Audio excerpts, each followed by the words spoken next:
This is episode 122 on the Air Hug Community Podcast.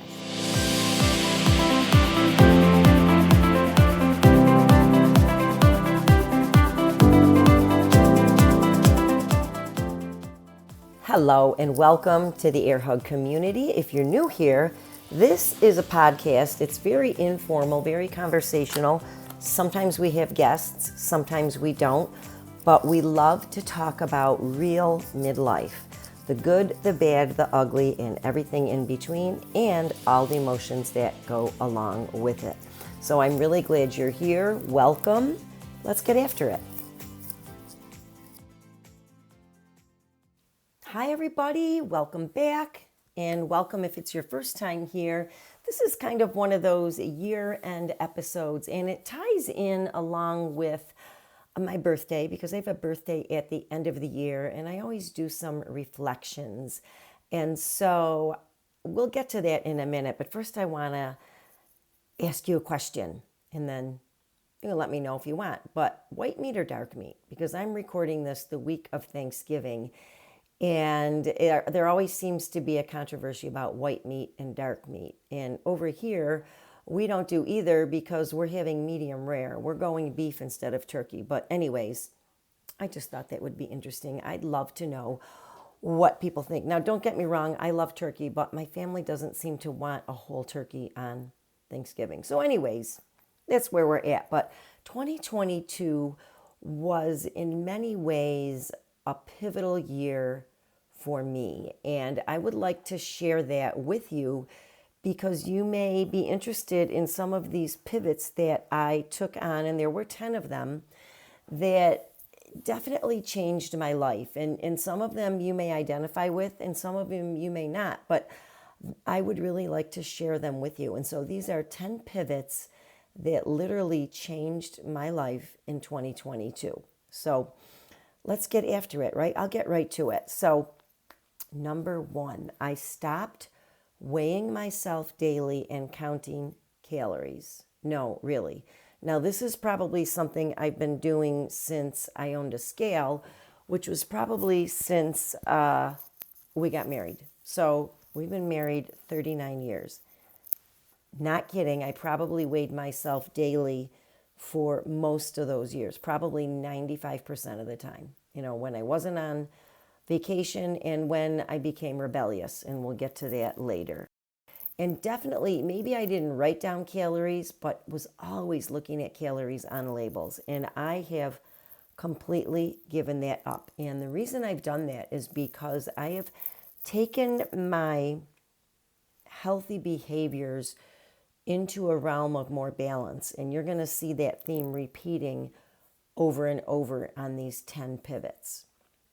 All right, number two, I stopped counting my steps. Now, it doesn't mean that I don't care if I don't move. That's actually not the point. The point is I stopped obsessing about it and doing challenges and marching around the kitchen table and walking while folding laundry and putting it away and going out to the garbage at the end of the curb like 16 extra times so I could get 10,000 steps. I stopped all of that nonsensical behavior. And what I tend to look at now is the hours of inactivity that I have during the day. And so if I don't get 10,000 steps, but I know that I've been active all day, that's fine. You know, I think somewhere along the line we got a little too, at least I did, a little too obsessive about it. I love to look at the hours of inactivity, and I do have a wearable that I wear, and I'm not an affiliate for it, but I'm wearing an Oura ring, and I like that it tells me the hours of inactivity, and I can actually set it to give me a little reminder, like, hey, you haven't gotten up in a while. So and rarely do I even get that reminder. Sometimes if I'm on a meeting, I might get it, but other than that, it's just kind of become natural and just more not so obsessive, just something I naturally do, and I'm very happy about that. Number three pivot I have taken away is the pollution of my mind with assumptions about what I think others are thinking. And I've just decided that, let me just say that as a younger person And maybe you've been there too. We often worry about what people think about us. But the fact of the matter it is, they're probably more worried about what they think other people think about them than actually what they think about others. So like, I'm sure nobody thinks that much about like you or me. They're thinking about themselves. And so why should I pollute my mind with those assumptions and then just take my mind down a negative path? I might even get angry with them and they haven't even said anything. That's ridiculous. So I've just really cut all that thinking out of my brain. It's been a great pivot. The number 4 pivot I've made is I've stopped saying yes too quickly and over promising things to people that I really can't do. So I've stopped overcommitting and just doing that very quick yes. And the answer has been, one answer that I say is, no, thank you. I'm just as busy as I want to be right now. That's my favorite reply. And you may have heard me say that in a previous podcast. But I also will just say, I can't do that. No, thank you. And no other explanation. And that's it. Number 5 pivot that I've made in 2022, and this is really a work in progress because how many of you I've talked about this when I used to coach nutrition clients, we talked about this a lot, the good angel and the bad angel on our shoulders.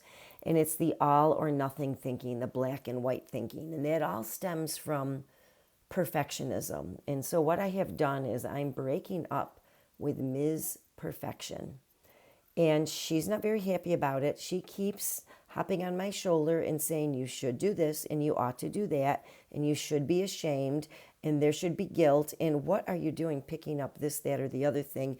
And why haven't you done this, that, or the other thing? I have actually turned a deaf ear to her. And I will tell you, she is not going down without a fight, but that's okay because I'm ready to fight her because I'm done with her false stories about being perfect. So what I have come to believe is there's not a good angel and a bad angel on our shoulder. There's a big spectrum with, Ms. Perfection at one end and the what the fuck you screwed up person at the other end. And where I think really I prefer to live is somewhere in the middle and not taking advice from either of those demons. I like to call them demons. So anyways, that was my number 5 pivot. The number 6 pivot is I've given up self-serving beyond my basic needs. So what I've put in front of that is improving the lives of others. And I've always wanted to improve the lives of others, but I will say I've always also been selfish with my time. And what I've decided is that in being selfish by trying to be, actually, it ties in with number 5, with trying to be too perfect and being so selfish that many times I have not improved the lives of others and I've just gotten in my own way. And so I've decided to attend to my basic needs. If I'm hungry, I eat. If I'm tired, I sleep. If I'm anxious or mad at someone, I make amends and I move.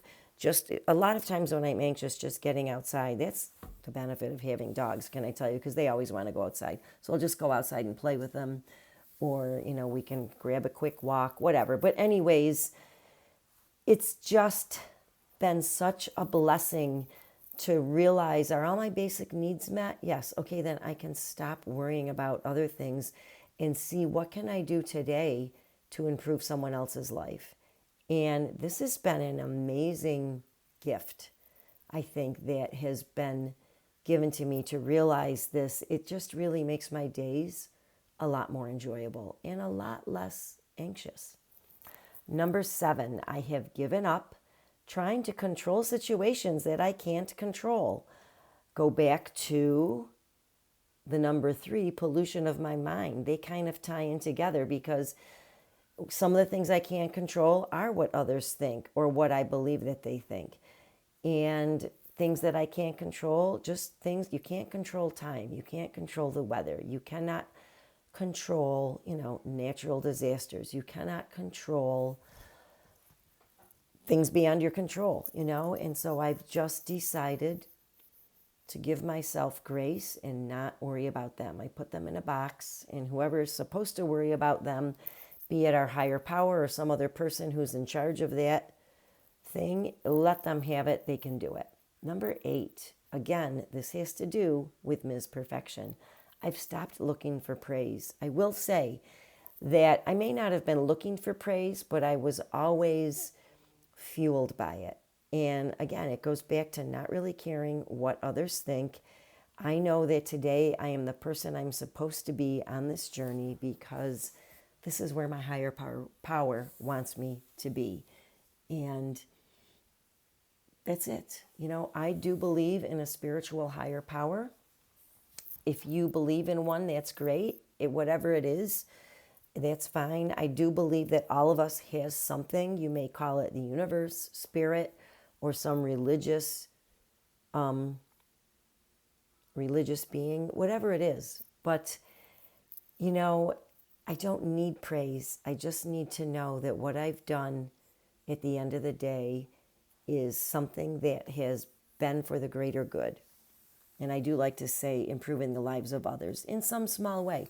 And a lot of times that might just be cooking dinner for my husband or being, a wife that is supportive or supporting my clients or friends or whatever. But I do feel like you get a lot more out of life doing that than worrying so much about our own selves. So I love that one. Number 9, I have given up being a social media junkie. I am really not looking at likes and engagement. Yes, I have a personal brand and I do want people to know about it on social media. But at the end of the day, I'm a fitness pro. I'm not a social media expert. And so I'm not going to try to be a social media expert. If people want to find me, if they see me on social media and they know, like, and trust me, that's great. This is who I am. I'm not trying to be a superstar. And therefore, I don't care how many people like or unlike or friend or unfriend me. It's just, I don't have time for that. And it really doesn't do anyone any good in the long run, period. Number 10, I have given up the good versus bad food comments or thoughts. And this is a big one. Again, it goes back probably 39 years or maybe even before that when I was in college about, did I eat good today or did I eat bad today? Is this food good? Is this food bad?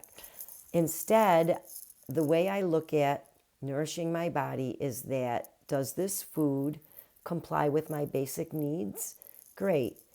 Does it not comply with my basic needs? No big deal. I'm just going to have it in limited quantities. I only need a little bit to be satisfied anyways. So, and the other things that I limit are foods that I truly despise. We've talked about this before. I do not like sardines. Sardines happen to be a wonderful food, but I cannot even look at them. Just the way of the world. I can't do it, and so I'm not going to force it. And it doesn't make me a bad person because there's a good food in the world that I don't eat. And it doesn't make you a bad person.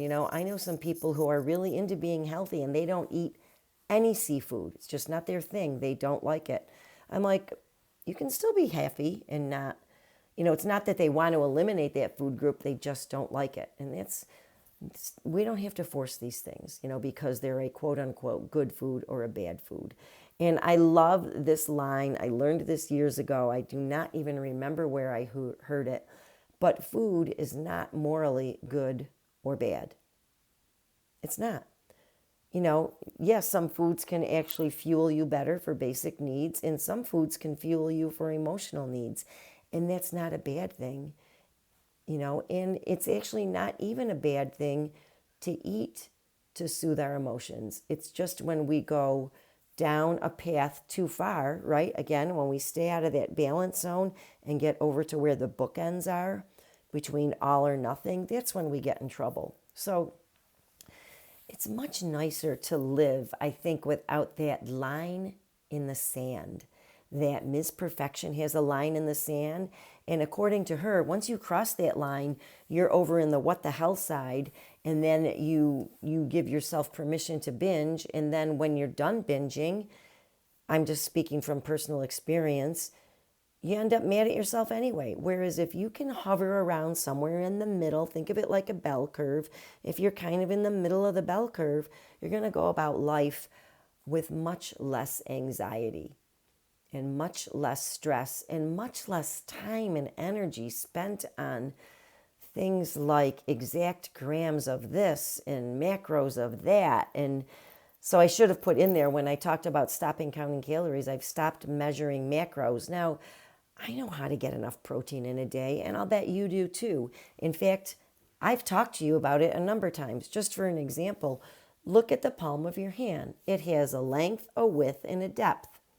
That's a serving of protein for you. Now, don't take your husband's hand, who's maybe got a bigger hand compared to you. I'm just joking. But, and all you need is 3, maybe 4 of those a day. If one day you have 2 and another day you have 4, it's no big deal. Don't worry about it. You don't have to split hairs over these things.